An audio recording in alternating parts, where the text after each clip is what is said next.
ओम शांति। महात्मा बुद्ध के जीवन की ऐसी अनेक कहानियां हैं, प्रेरक प्रसंग हैं जिन्हें हम सुनकर अपने जीवन को परिवर्तित कर सकते हैं। महात्मा बुद्ध ने 2250 ईस्वी के लगभग बौद्ध धर्म की स्थापना की। उन्होंने शांति का प्रचार किया।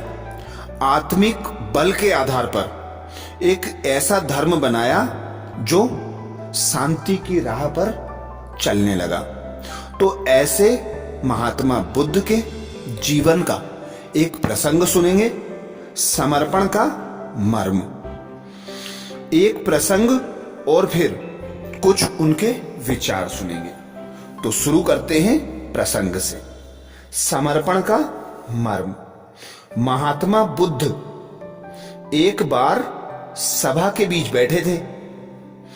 उनकी गंभीर वाणी को सभी तन्मयता पूर्वक सुन रहे थे। तभी वहां एक सज्जन आए और उनको प्रणाम कर कर बोले, महाराज, मैं तो आपके चरणों में अपने को समर्पण करने के लिए आया हूं।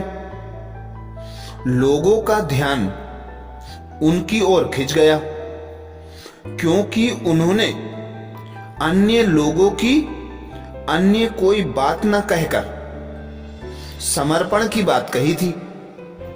परंतु बुद्ध ने उनके साथ बड़ा अनोखा व्यवहार किया। अब उन्होंने उनके साथ बोलना बंद कर दिया। बाकी सब भक्तों से वे बात करते रहे। 2-3 घंटे सत्संग होता रहा, परंतु उनकी ओर ना देखा और ना बोले। अब उन सज्जन से नहीं रहा गया। उन्होंने कहा, महाराज, आप मुझसे कुछ क्यों नहीं बोल रहे हैं? इस पर बुद्ध बोले, तो समर्पण क्या 3 घंटे का था? जब तुम समर्पित ही हो गए हो तो मैं तुमसे कब बोलूं, कब ना बोलूं, क्या कहूं, क्या ना कहूं, कैसा व्यवहार करूं, यह सब तो अब मेरे ही ऊपर निर्भर है।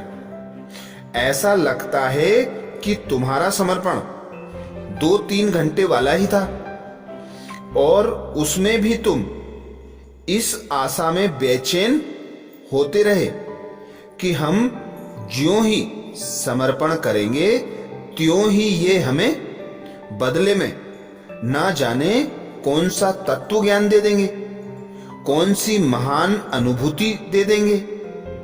समर्पण के बाद स्व का अस्तित्व भी समर्पण हो जाता है, अपना बोध ही खत्म हो जाता है। यही सच्चा समर्पण होता है। वहां अपनी चाहना, अपनी इच्छा का कोई स्थान नहीं रह जाता। बस जो आराध्य की इच्छा, वही मेरी इच्छा होनी चाहिए। तो बुद्ध जी ने इस प्रेरक प्रसंग द्वारा हमें यह शिक्षा दी कि हम उस भगवान पर जब समर्पण की बात करते हैं कि आओ प्रभु, अपना तन मन सब कुछ तुझ पर अर्पण, तो अर्पण अर्थात खुद को पूरा समर्पित कर देना।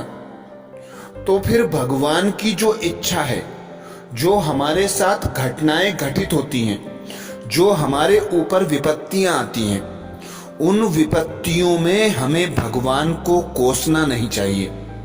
अर्थात भगवान से कोई गिला शिकवा नहीं होना चाहिए, क्योंकि जब हमने स्वयं को उस भगवान पर समर्पित कर दिया, अर्थात उस भगवान पर हम समर्पण हो गए, तो हमारा तन मन धन समय संकल्प सब कुछ भगवान का। तो फिर जो भी हम करते हैं भगवान की याद में रहकर करते हैं। भगवान करावनहार हमारे द्वारा करा रहा है, यही हम स्मृति रखते हैं। तो उसका फल हमें चाहे अच्छा प्राप्त हो या बुरा प्राप्त हो, सभी उस भगवान के ऊपर निर्भर करता है। ऐसे ही बुद्ध जी ने हमें इस कहानी द्वारा यह शिक्षा दी कि जब आप अपने आराध्य के ऊपर समर्पित होते हो तो फिर आराध्य जैसा भी चाहे व्यवहार करे, जैसा भी आपसे कराए आपको करना होगा। बोले ना बोले, कुछ भी अपनी इच्छा के अनुसार करे, तुम्हें उसमें अपनी इच्छा नहीं लगानी है। अर्थात स्व का अस्तित्व भूलकर, इच्छा मात्रम अविद्या बनकर बस उस आराध्य की श्रीमत पर चलना, उसके बताए हुए कर्म करना और उसका दिया हुआ जो कुछ है उसमें खुद को संपन्न संपूर्ण अनुभव करना। तो यही बुद्ध जी के इस प्रेरक प्रसंग से हमें शिक्षा प्राप्त होती है कि जब हम भगवान पर समर्पण हो गए तो तन मन धन समय संकल्प श्वास सब कुछ उस भगवान का, वह जैसे चाहे यूज करे, जैसे चाहे हमारा प्रयोग करे। अब सुनते हैं महात्मा बुद्ध के अनमोल विचार, जिन्हें सुनकर हम यदि अपने जीवन में प्रयोग में लाएं तो हम सुख शांति व सफलता की अनुभूति कर सकते हैं। बुद्ध जी का पहला विचार है, भगवान और इंसान में सिर्फ इतना ही फर्क है कि भगवान तन से पत्थर है और इंसान मन से पत्थर है।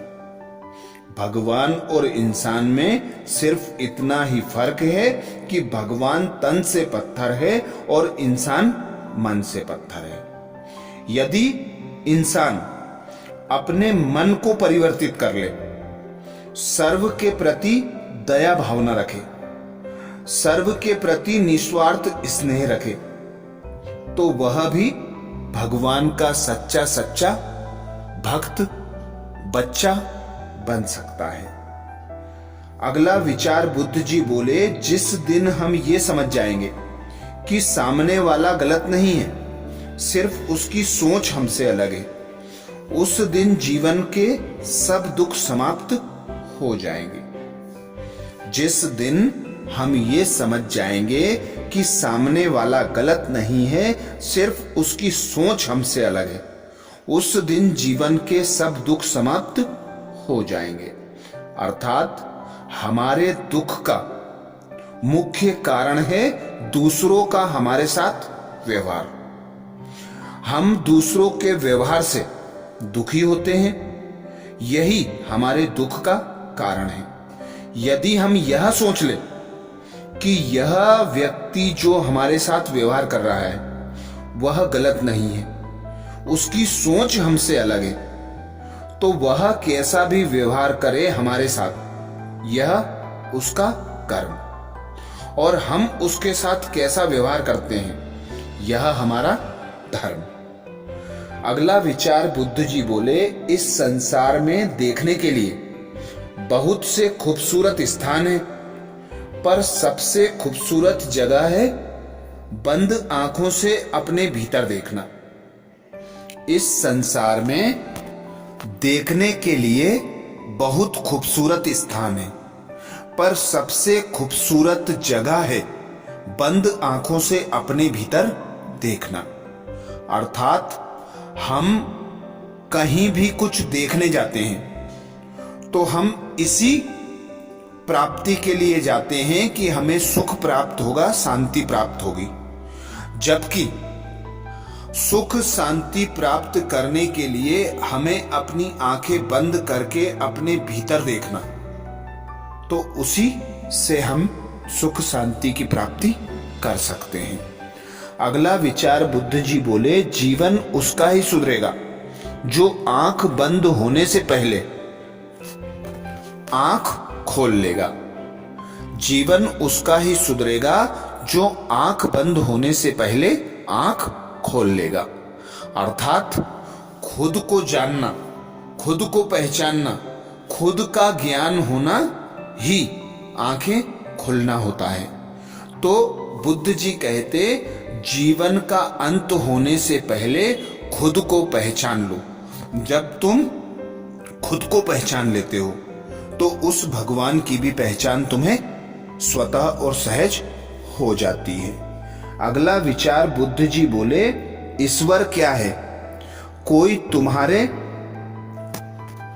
कांधे पर हाथ रखता है तो तुम्हारा हौसला बढ़ता है, पर जब किसी का हाथ कंधे पर नहीं होता तुम अपनी शक्ति खुद बन जाते हो, और यही शक्ति ईश्वर है। अर्थात बुद्ध जी कहते हैं कि ईश्वर का सच्चा परिचय तुम्हें जब प्राप्त होता है जब तुम किसी का सहारा लिए बगैर खुद की शक्ति से किसी कार्य को करते हो। तो जब तुम्हें सफलता मिलती है तो तुम्हें अनुभव होता है कि कोई ईश्वरीय शक्ति मेरे साथ है। अगला विचार बुद्ध जी बोले, तो ये थे बुद्ध जी के अनमोल विचार। ऐसे ही अनेक विचारों के साथ, अनेक शिक्षाप्रद कहानियों के साथ फिर मिलेंगे। ओम शांति।